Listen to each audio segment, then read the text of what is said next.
Casey Ashmore, back in the studio. We're talking about the business part of the practice of law. And while we love and just truly cherish and know it's a privilege, the service part of the practice of law, the business part is a big component. And so what does that mean in plain English? Well, the business part of the practice of law is the part where we provide legal services, right? That's an intangible. We provide those legal services to the client, and we track that time, we track that work product, and then we memorialize that in a bill which we submit to the client. So the business part of that is the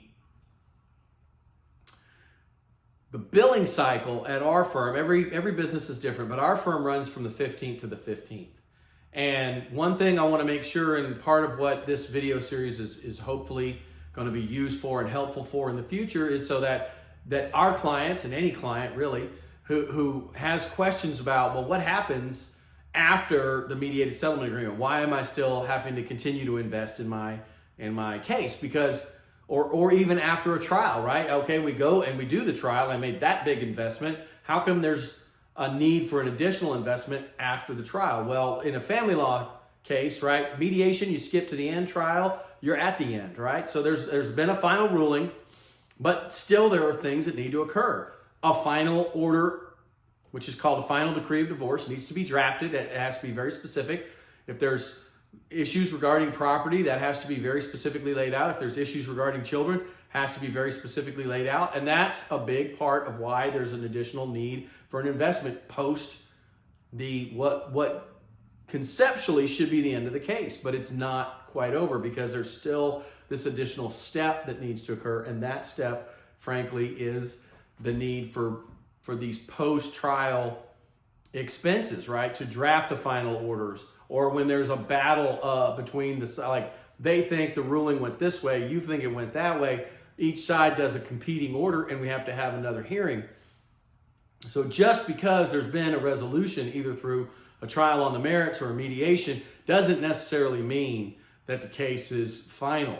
And so there's sometimes a need to continue that investment in the case. Same with a criminal situation, a plea bargain, you go, case arguably is over, right? Well, if the client's on some sort of probation, deferred adjudication, something like that, the case is technically over, but there might be a need at some point in the future. Client may elect to come back and say, hey, what can I do about having that sealed or expunged? And so there's, again, a need post-conclusion, or what appears to be the conclusion of the case, for the client to have additional work done and make that additional investment. So that's the purpose of this video series, is to kind of shed a little light on that and give our clients, and really any client who's struggling with the same gap in information, because we're dealing in an information age, but we're all working in this corona remoteness, and it does make it difficult, because you can't just sit down and look at the document with,